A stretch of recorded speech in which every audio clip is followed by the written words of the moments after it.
aan idinku wacay shir jaraa'id oo ku saabsan arrin soo baxday 24 saacadood ugu dambeeyay oo ku ah qaranka Hagardaamo. arrintaas waxay tahay sida ogeydeen 15 December waa kii xumaaday calaaqaadka Soomaaliya iyo Kenya. wanagii u yeeranay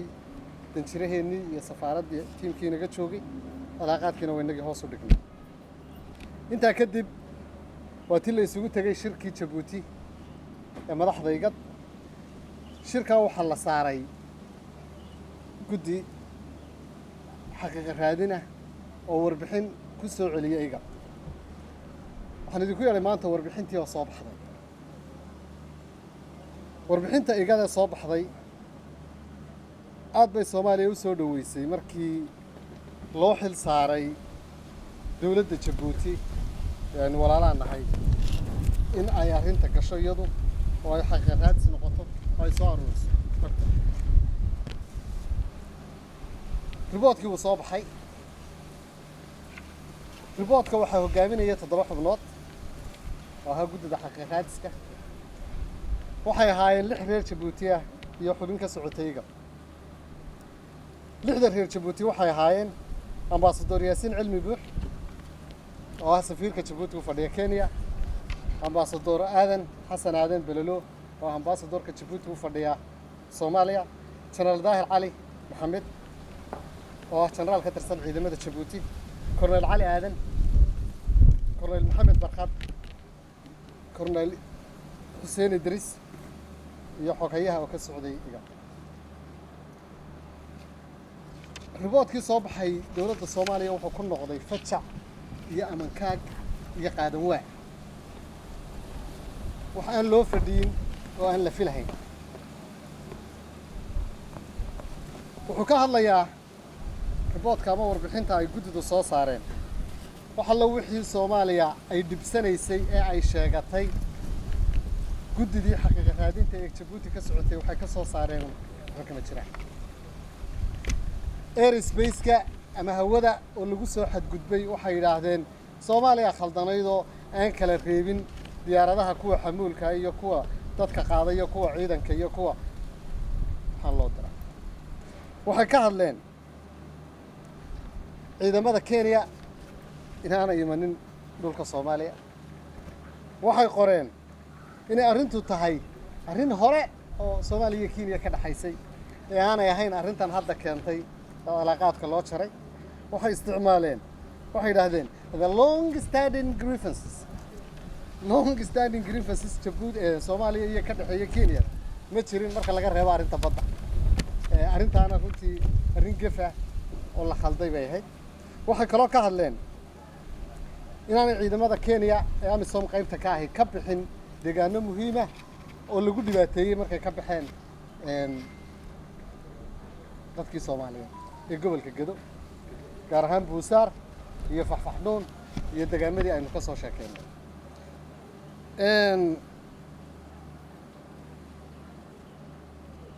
runtii markii guddida la sameeyay sidaan hore u sheegay aad baan u soo dhaweeyay. laakiin waxa ka soo baxay waxay nagu noqotay fajac iyo amankaag. waxaan xasuustay markaan arkay warbixinta ninaanu isnaqaan baanu habeen anagoo wada joogna fiid buu iga tegey. subaxdii buu soo wacay markaasuu inuu xalay markaan ka tagay gabadh baanu isbaranay oo waxaan rabaa inaan gabadhii arooso oo goormaad aroosaysaa berri baan rabaa inaan guursado.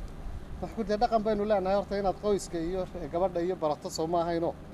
wuxuu yidhi gabadhani nin aniga ka horreeyaba weligeed salaamu calaykum ma odhan, telefoonna kama qaban. dhalinyarada aad baa u fahmaysaan. dabeedna waxaan ku yidhi oo yaa kuu sheegay inaanay weligeed qofna salaamu calaykum odhan telefoonna ka qabano iyadaa ii sheegtay. dhammaan riboodka waxaa ku qoran Juma ii sheegtay. Monica Juma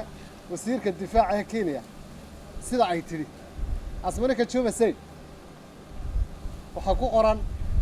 riboodka Juma ii sheegtay. riboodkii Monica Juma ayaynu markaa halkan akhrinay. I wish inay iyadu qori lahayd sababtay wax badan bay ka xishoon lahayd haddii iyadu qori lahayd wasiirka difaaca Juma. dhaliishu maxay tahay markaa hal dhinac bay horta warkoodii qaateen way diideen inay tagaan dhulkii Soomaalida laba jeer bay Kenya ku noqdeen mandheeray tageen waxa laga bariyay balad xaawo u soo gudba waa diiday dadkii baa loo diyaariyay ciidamadii baa loo diyaariyay shacabkii baa loo diyaariyay soo gudba lagu yiri waa diiday markay xamar yimaadeen baa la yidhi aanu idin kaxayno diyaaradeed saaro balad xaawo idin geeyno waa diiday arrintaasi dareen bayna gelisay markaaba labada jeer ay ku laabteen dareen bayna gelisay inay hal dhinac warkoodii wasiirka difaaca qaataan dareen bayna gelisay ta ugu cajiibsan waxa weeye waqtigu soo baxay report ama warbixintu wuxuu soo baxay 25 January oo hadda daraad waxa dhacay soo ma xasuutaan dagaalkii waa dhacay duulaankii qaawanaa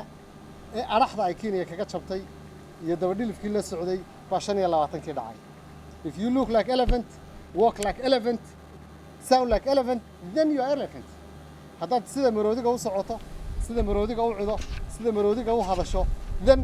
maroodiga haddaad maxaa isku soo beegay 25ka iyo reportka waxaanu ka fahanay in lagu bari yeelo waxay doonayeen inay gobolka gada qabsadaan dabadeedna la bari yeelo yiraahdo Kenya kuma jirto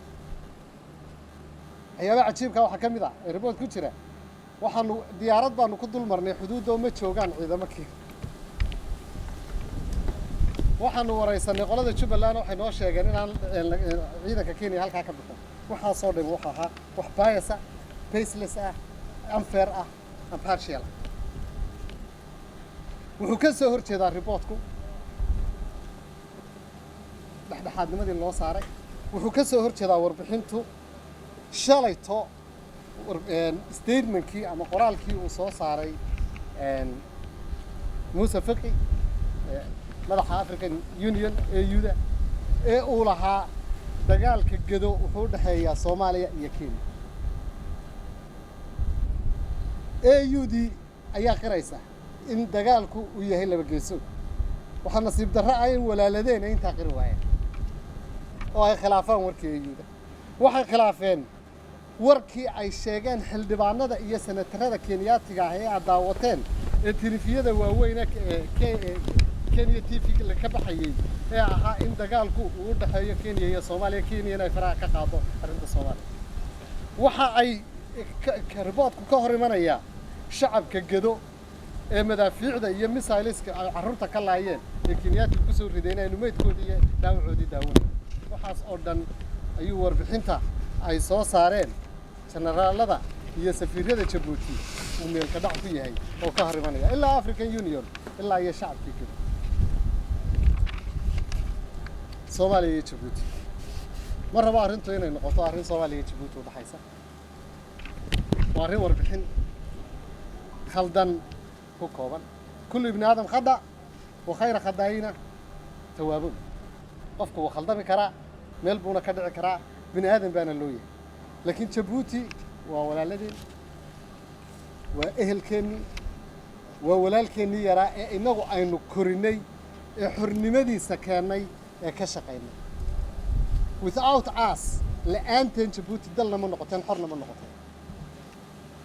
waxyaabay ugu badnaa in lixdamaadkii iyo toddobaatanaadkii Soomaaliya loola dagaalayayna waxa kamid ahaa xorriyadda Djibouti ee ay geed dheer iyo geed gaaban u fuuleysay si ay ula dagaalanto super powerskii dunida jiray oo Faransiisku kow ka yahay ee haystay Djibouti ee Security Council-ka iyo majlis aan fadhiyay ee veto power-ka lahaa nuclear-ka lahaa ayay Soomaaliya iska hormadoobaysay si ay reer Djibouti xorriyad ugu noolaadaan heesihii loo qaaday kaydka radio Muqdisho yaalin maalintii la diiday in xorriyadda la siiyo 67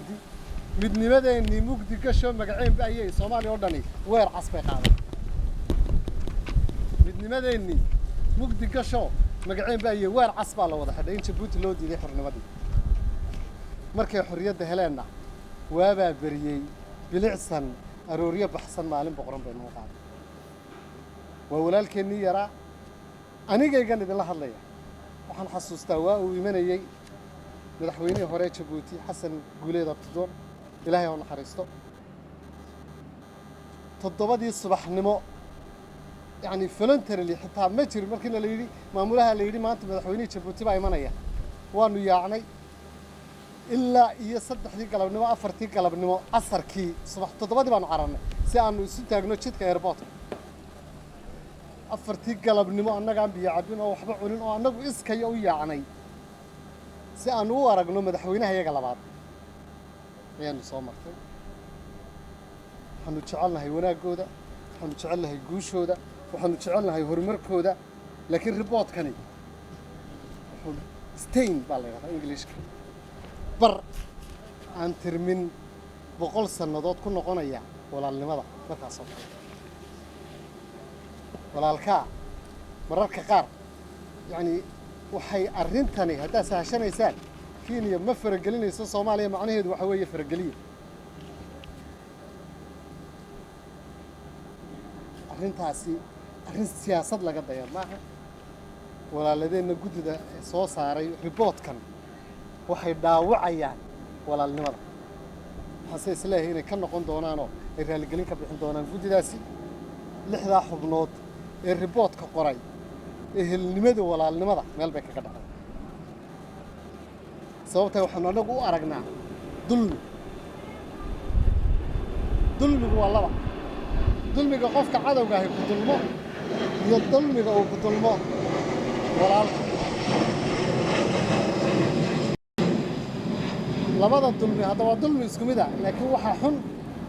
dulmiga qofka walaalka ah ku dulmo quraanka markay culimadu fasirayaan laqad dalama akhaaka marka laga hadlayo laqad dalama akhaaka waxa weeye uu ka fog yahay bay yiraahdaan dulmiga walaalka dulmiga kale ee qofka aawil bay haysay uu ku dulmo ninku xiga naxliga ku gala naari kugu beer meel buu kaaga dhacaya aadanu uga xunnahay arrinta laakiin wax hadda grievance oo nagu jira ma jiraan oo walaalka hadduu ku guddi baa khaldantay reer Djibouti ma khaldamin shacabkii Djibouti ma khaldamin dawladoodina waaba dawladeenu la saaxiibka ahayna walaalaha ahayn walaalka hadduu gaban yahay geela kula raaco asaanad guulguuli karin geel soo halaabo inta gaawe loo soo lisaa geed la hariya walaalkaaga yari hadduu khalad sameeyo lama dilay caana la siiyo waxaan rabaa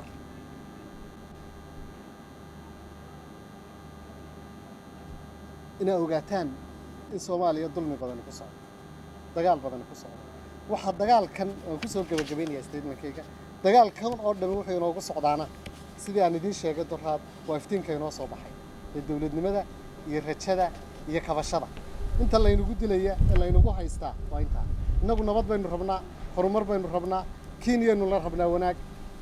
Ethiopia wanaag la rabnaa Charko dhamaan wanaag la rabnaa Djibouti iyagu waaba walaalkeena yaraayeen inuu gacanta ku haynay dadna dawladda Soomaaliyeed aynu weligeedba dadka ka xigsanayay difaacooda aynu u diyaar u ahayn inaynu u dhimano nafta u hurro marka inagu mar walba waxaynu rabnaa wanaaga iyo horumarka iyo daris wanaaga iyo barwaaqada laakiin dad badan waxay rabaan Soomaaliya dib u noqoto ay kufto jabto soo kaban weydo laakiin sidan oo kale waxay ku dhacday 1940kii dalka weyn ee Britain la yiraahdo Ingiriiska meel walba waa laga soo weeraray cir iyo dhulba waa la isaga yimi walaalkoodii Mareykanka ahaana dib uu dagaalkiisa ga taago waxba waa la gali waayay hadalkii Churchill baan ku soo gabagabeynayaayo markay dadku yaabeen yiraahdeen miyaynu isdhiibaynaa wuxuu yiri Churchill we shall never surrender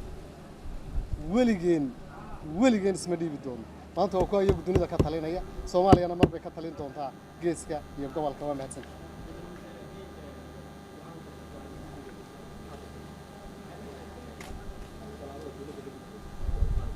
talaabada dawladda ugu doonay wataan halkan hadda u taaganahay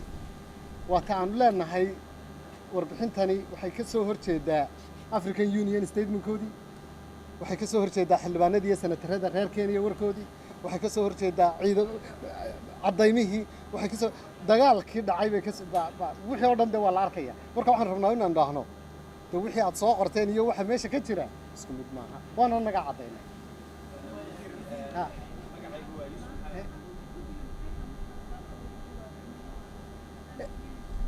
waxa markii shirkii ay summit baa la yiraahdaa madaxdu markay isu tagaan samidkii ka dhacay Jabuuti ee ka dhacay igad madaxda igad isugu tageen Soomaaliya waa tii geysatay dhibaatada ay Kenya ku hayso Jamhuuriyadda Federaalka Soomaaliya kadib halkaa waxaa ka dhashay bal arrintan dhibaatada ah ee Soomaaliya sheeganayso in loo diro guddi xaqiiqad raadis guddidii oo ay ku jiraan 4 sarkaal iyo 2 safiir iyo xubin igadii ayaa tegey dan dabadeedna waa kuwa Kenya ka dhamaan waayay labada jeer ku noqday ilaa Mandheere tegey meel walba maray riboodkii mar walba wuxuu yiri Juma tiri uu nagu yiri riboodkii waa kaas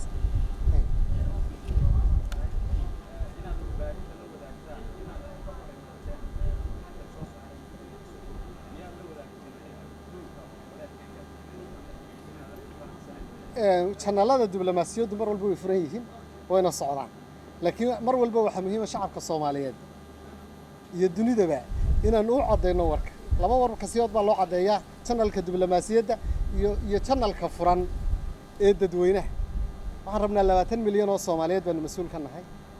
inaan u sheegno xaaladda dalkooda iyo mar walba halkay marayso xaq bay noogu leeyihiin waana waajib inaan u cadeyno dhahno guddidii warkaasay soo saartay warkiina waa inta aan idin sheegay waxa ay soo qoreen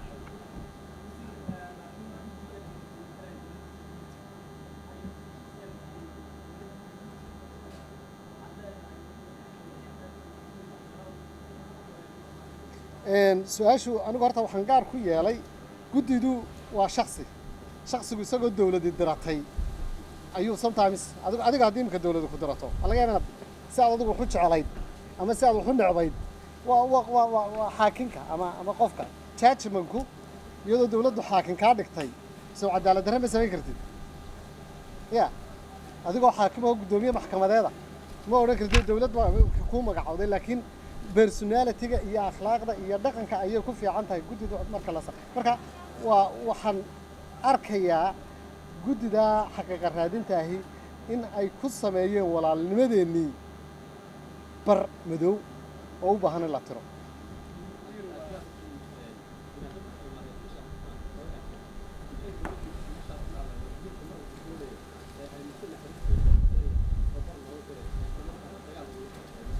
walaal arrintaa horena waa uga jawaabnay 10 jeer baan ka jawaabnay waxaan u malaynayaa adigu warka dhinac kaliya aad ka qaadataa taasina kuma fiicna saxaafad ahaan warkaagana waan hayaa laakiin mid baan kuu sheegaya dalalku dawlad walba bilbilaahi calaykum kelmadda dhageysta war dunida dawlad ma aragteen tiraahdo ciidankayaga waxaan u daranay heblaayo waana halkaana 100 baa noo jooga halkaana 30 baa noo jooga halkaana 50 halkaana 800 ruuxaasi dawladnimo maaha dawladuhu ma sheegaan ciidamada u tababaranaya haddaad ciidanka ku tababaranaya iyo meelaha kuugu tababaranayaan iyo tababarka noocay qaadanayaan aad suuqa soo dhigto weligeed ma maqashay taariikhda Soomaalida iyagoo ka sheeg weligeed ma maqashay Kenya wala ciidan baa meel lagu soo tababaraya weligeed ma maqashay Ethiopia inta meel Mareykan baa loo diraa Ruush baa loo diraa Japan baa loo diraa China loo diraa ciidamadeena waxa lagu tababaraa dhammaan dawladaha masaaxiibka nahay Eritrea kamida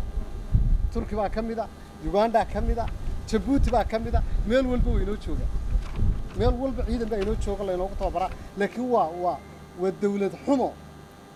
inaad ku tiraahdo halkaas intaas sii joogtay halkaas la igu tababaraa sarkaalka la tababarka loo qaatay wuxuu diyaar u yahay inuu naftiisa iyo maalkiisa iyo dhiiggiisa iyo dheecaankiisa uu u huro dalkiisa ilaa daashaan waan idin joogayaa